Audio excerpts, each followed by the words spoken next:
За сайн байцгаана уу. За бид хоёр одоо Мессинагаас Катанагийн эзэнс буудлын дээр хүрээд ирсэн байна. Тэндээс Милан руу нисгээд хүлээж байна. 5 цагаас нислэгтэй байгаа.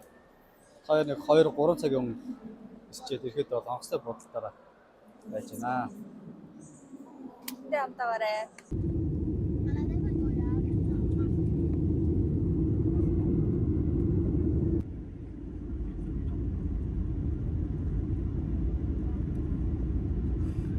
За бид хоёр Катанагийн эзэнс буудлаас 3 цаг орчим нисээд Миланд ирсэн байгаа. За тэгээ Миланаас Миланы онгоцны буудлаас метрон суугаад цаашаа автобусантай ирэхэд явж байгаа бичлэг мангалгын юм байгаа.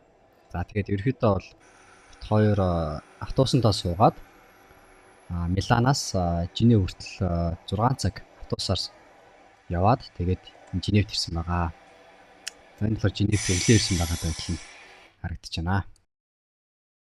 За өглөө Женевээс цаашаа дахиад тренд суугаад Лузааны хотод ирсэн байгаа. Энэ болохоор Швейцарын бас Женевийн хажууд байдаг тийм хот байгаа. За энэ болохоор дэлхийд дээр маш өндөр өртөгтэй хамгийн өндөр өртөгтэй хотуудын нэг байгаа. За тэгээд энд болохоор ирээд жоохон газар үзэж чинь цэцэрлэг төрөлөнтэй ирэхэд бол танилцсан байгаа.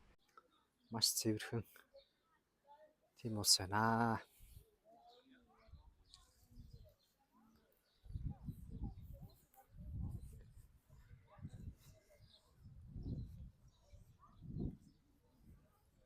За энэ урттайгаа ирэхэд бол ресторан юм байна.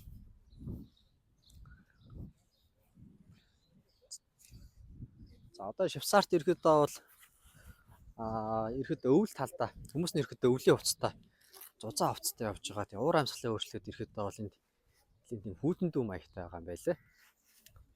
Тэгээ цаашаа ирэхэд бол том том уултай Альпийн нуурны өндөрлгүүдтэй. Тэгээ энд ийм нууртай бас их гоё байгалийн тогтцтой газар. Хүмүүс нь гоё сайхан амьдартай юм байна. Хүмүүс нь маш найрсаг. Хүмүүс зураг авахулж байгаа юм бол зургийг аваад өгөх үү гэдэргээд үрээд ирнэ. Маш боловсон хүмүүс байт юм байна. За энэ хот маань ирэхэд бол Франц хэлтэй. Үндсэн хэл нь ирэхэд бол Франц. Тэгээд ирэхэд бол дор хаяж нэг 3 хэлтэй байх хэрэгтэй байт юм байна. Франц, Герман. Тэгээд англи хэл. Ирэхэд бол хүмүүстэй англиар ярих юм бол ямар ч асуудалгүй хэл нэвтрэлцээд ойлголцоод явчих боломжтой. Тэр нь одоо Европын бусад улс хотуудаас маш их тийм онцлог юм байна. Ер нь бол бусад хотууд дээр бол дандаа л ер нь тухайн улсынхаа хэлээр яриулах сонирхолтой байгаад байдаг. Энд бол ирэхэд бол аль хэлээр нь ярих уу гэж асууж байгаа л. Окей, тэгэх юм бол англиар ярих бол англиар ярий, францаар ярих бол францаар ярий, герман, эсвэл италиараас ирэхэд бол италитай ойролцоо эсгүүд бас италиар ярьдаг гэж сонссон. Ер нь бол дор хаяж нэг 3 хэлтэй байх нь бол иргэн бүрийн одоо тийм юу гэдэг юм байна. Наазах юм. Тийм хэлний чадвар байдаг юм байна. За ингээл Google тий эрүүл мэндэд бол маш их сайн анхаардаг гэж байна. Ягаад гэх юм бол энд өвдөх юм бол эрүүл мэндийн юм үйлчлэгээ маш үнэтэй байдаг. Энэ хоёр өөр төрлийн нугас байх юм. Энэ боронгийн арай чондоо өөр төрлийн нугас байна. За энэ болохоор ногоон толгойтой арай өөр. Эсвэл одоо юу юм болов? Дэгдэхийн маягийн болов? Арай чондоо харагдаж байна нугас нь. За тэгэл өнөөдөр ирэхэд бол Лазаны хотод бүтэнсээ өдөр болж байгаа болохоор хүмүүс нэг гадуур алхасыг гээл амралтын байдалтай байж байна. За тийм өөрхөн усан.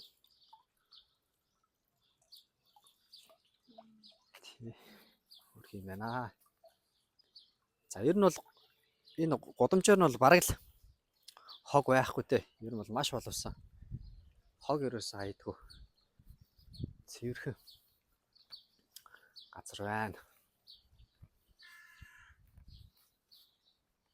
Энд тэнд ингээл шувууны чимээ сонсогдоол нуураар нь тий ногоон чигтэй нуураар нь энэ нуус муус янз янзын шуунууд ихтэй гоё газар байна. Лузана гэдэг энэ ихэд бол их том хоттой ордог гэж байна. Бас их өртөг зардал бас нэлээ өндөр. За тэгээд ихэд бол хүмүүс ингээд янз бүрийн болохгүй өтгөө үлээх юм бол шууд төрөвчтэй нэрхэд бол их ярьдаг. Торгуул юм нэг бол дорно.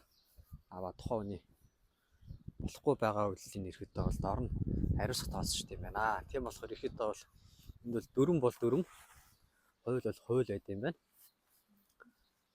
Тийм болохоор хүн бас хамаагүй дураараа болохгүй бүтгэхгүй юм бас хийж болтгоо.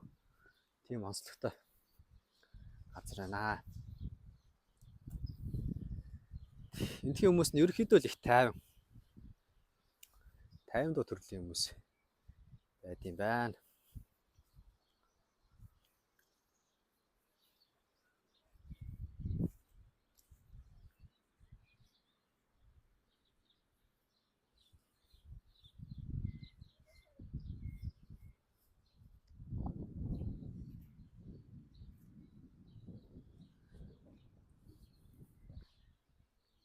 Яа.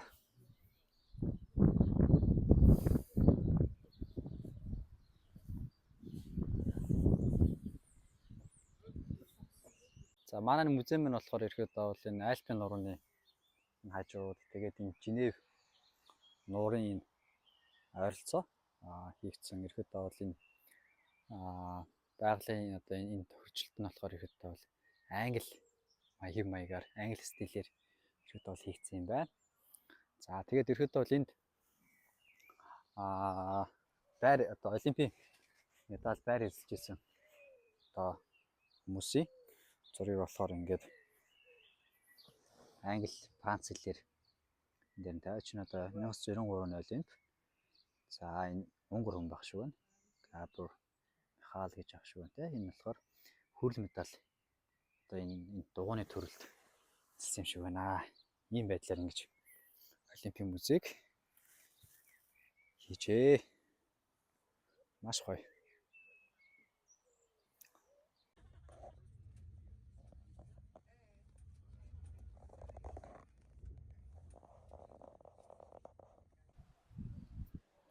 За бит хоёроо Интерлекнээс Лаутер бүрүүнд ирсэн байна. За энд бол ерөөхдөө бол германаар ерөөхдөө их ярьд юм байна. Манай Женев болон Лозанна хавцаа бол ерөөхдөө бол Франц хэл нь нэгдүгээр хэл байдаг бол ийшээ Интерлакен тэгээд Лаутер бүрүүнэн Зюрих гэдэг ийшээ ерөөхдөө бол герман хэлээр хүмүүс их ярьдаг. Тийм онцлогтой байна. За ингээд энэ авийн бичлэгийг ерөөхдөө бол ингээд та бүхэн танилцуулах тийм зорилготой байна.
Мэдхгүй л цаа. Аа. Энэ санал шүү дээ.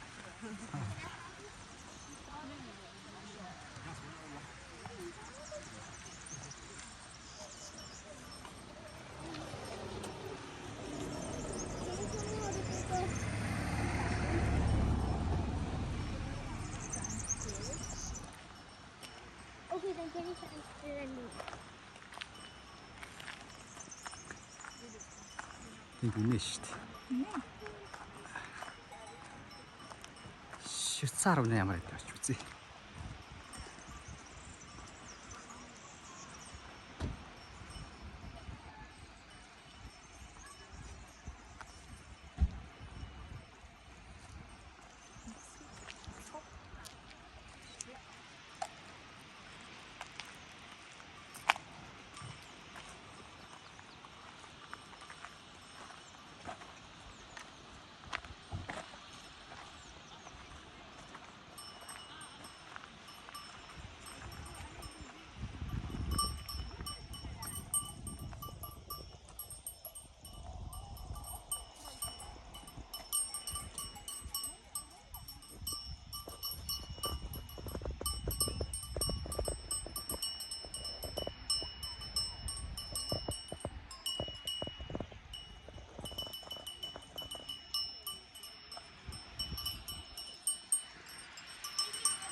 Arabada da çekebilirdi. Aşağıda sen ik kan daar niet in staan. Pieterbekje. Elimi temizlerim.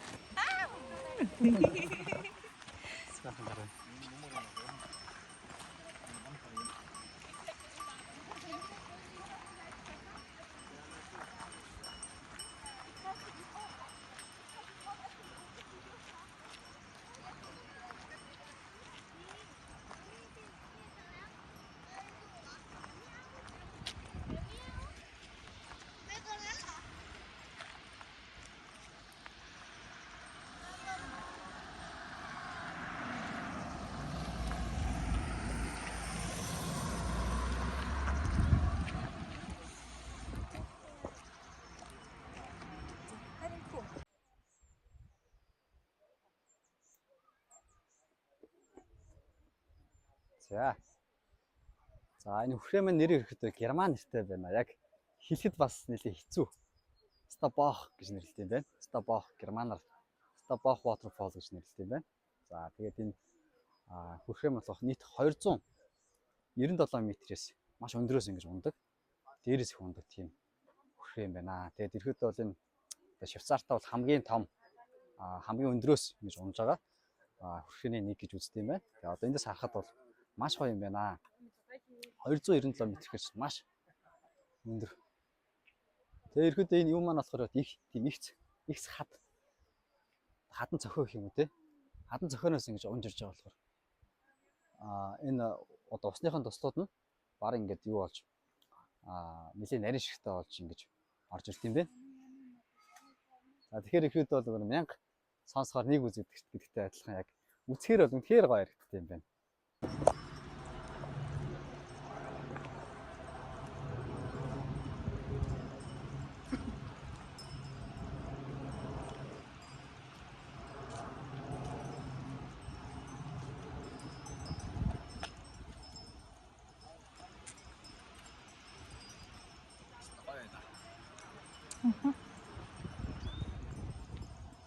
이시기 작아. 스톱.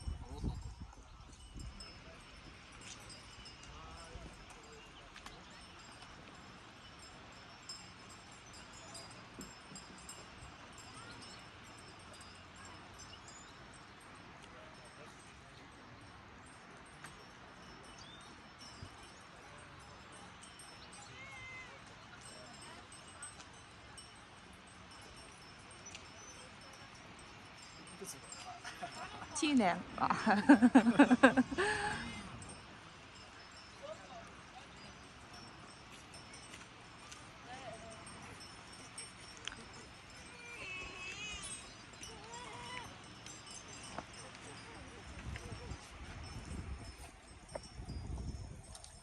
Монгол өдөр шар цэцэг шүү дээ.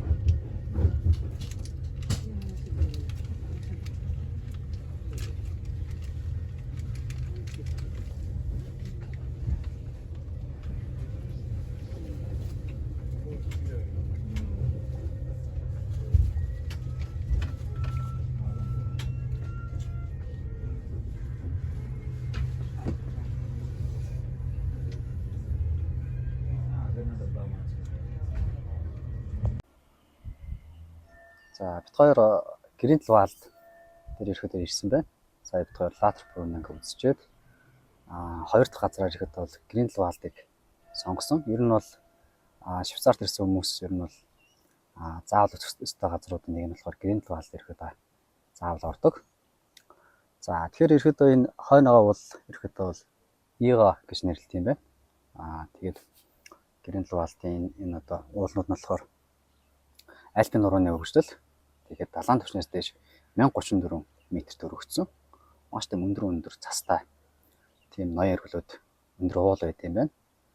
За ерөөдөө бол энэ хавцаа бол хүмүүсийн ирж байгаа зорилго нь болохоор одоо энэ байгалийн сайхныг бишрэх, байгалийн сайхныг мэдрэх, эсвэл одоо хайкинг буюу одоо ууланд авиралт хийх зорилгоор ирэхэд бол ирд юм байна. Тэгээд ерөөдөө бол одоо энэ уул руу одоо зипер одоо нэг каблаар ирэхэд бол гарч болно. Тэр нь болохоор хүний 34 франкаар ирэхэд бол гарч болдог юм байна. Тэгээд эсвэл хоёр дахь сонголт нь болохоор дээшээгээ алхаж болно. Алхахад бол ойролцоогоо нэг 3-аас 4 цаг орчим ч юм уу те. Тиймэрхүү одоо тухайн одоо алхалтын темпнээс бас шалтгааллах бах. Тэгээ нэг 3 цаг орчим бол ингээд алхахад бол энэ дээр орилтын бол гарахаар юм байна. За тэгээд яг жоохон тийм ихцтэй болохоор бас жоохон хэд алхаад бас нэлээ амсаадах маяг орж байна. Бид хоёр одоо ирэхэд бол нэг толгой дээр гарчаад ирэхэд бол бичлэгээ хийж байна. Бас их гоё. Энэ одоо ойр орчмын байшингууд тийм хуучны тийм монголоор одоо дүнзэн ч юм уу тийм их модоор их гоё ирсэн. Хуучны тийм tradition одоо уламжлалт маягийн тийм стилтэй тийм барилгуудтай бас их энэ байгалийнхаа энэ тогтолцоотой их тийм гоё уялдсан тийм барилгууд байшингууд байт юм байна. Тэгээд ерөөд өнөөдөр нэг Латер Брунинг, Гринт Валд гэдэг нь уултай энэ байгальтай ийм газрууд дээр явхаар ерөөд нэг хүний тарих бас хэтэрхийх ингээд тайвшралтыг мэдрээд ит юм байна. Тэгээд ерөөд ингээд юмаа тайлбарлаад явъя гэхээр их тайвшраад нэг яг яаж ингэж хэлэхээ мэдэхгүй ч юм уу тиймэрхүү одоо байдалд орчтой юм байна. Тэгээ ерөөдөө бол бас их гоё юм байна. Энэ ойрд угаасаа нэг манай Итали руу ч нэг далаа ихтэй. Тэгээд ийм уул ч юм уу эсвэл ногоон ийм одоо мод ч гэдэг юм уу тиймэрхүүнүүд их ховор болохоор яг энэ дээрээ одоо энэ том уулнууд сүрлэг тийм том уулнууд ингээд моднууд тийм хөдөлгөөнд харахад гоё. Тэгээд хүмүүс нь бас айгүй найрсан хүмүүс байд юм байна. За Швейцар хүмүүс бол ерөөхдөө бол доор хойш ерөөхдөө бол 3-аас 4 үлтэй байт юм байлээ. За одоо тухайн тэр одоо зооноос шалтгаалаад зарим хүмүүс нь илүү германаар их одоо их ярьж ах, зарим хэсэг нь одоо францаар ч юм уу те тэгж одоо ярьж болно. Тэгээ ихэнх хүмүүс нь ямар нэг байдлаар англиар ярих юм бол бас ойлгоно. Тэр нь болохоор бас Европын бус орнуудыг бодоход бас илүү их давуу талтай юм байна. Ягаад гэх юм бол энэ англитэй хүн ирээд Франц хүмүүс бол герман хэлээс одоо сураад авчих юм бол ихэд энд бол амьдрах ч юм уу те эсвэл бас энд ерөөдөө одоо хөдөлмөрийн хөлсмөд одоо хэмжээ нь 3500-аас 4000 франк байд юм байна сарын. Тэгэхээр ерөөдөө бол эдийн энэгээр энд одоо амьдралын өртөг өндөртөж гисэн. Яг амьдрахад бол бас ингээд тэр зардалтаа таарад бас хэвтэйхэн одоо амьдарч болдог. Тэгээд бас тухайн одоо хил соёлоос нь суралцаад бас гоё тийм бас амьдрах тий өөрийгөө хөгжүүлэх тийм бас шанс бас байд юм байна гэж би хараад байдаг байж байна. За тэгээд ерөөхдөө тэмдэх байна. За миний хувьд бол ерөөхдөө Швейцарт маш янз зардлаар аялсан байгаа. За энэ ерөөхдөө нууц нь бол Swiss Travel Pass гэдэг энэ пассыг авсан байгаа. Ягаад гэх юм бол Швейцарт нийтийн тээврийн зардлууд нь маш өндөр өртөгтэй байдаг. Тийм учраас хэрвээ та энэ пассыг 1 сар юм уу 2 сарын өмнөөс эртхэн захиалаад авчих юм бол 52 франк орчмоор аваад тухайн өдөртөө 1-3 өдөртөө хязгааргүй нийтийн тээврийн хэрэгслүүдээр явах хэрэгтэй байдаг. Тийм учраас хэрвээ та хямдхан зардлаар Швейцар аялахыг хүсэж байгаа юм бол энэ аялал жуулчлал зориулсан Swiss Travel Pass-ыг авахыг зөвлөж байна. Тэгээ энэ зүйлээр та маш хямдхан зардлаар хязгааргүй аялах боломжтой шүү. За ингээд манай бичлэгийг дуустал нь үзсэн та бүхэнд баярлалаа. Дараагийн бичлэгээр дахиад уулзцгаая. Баяр таа.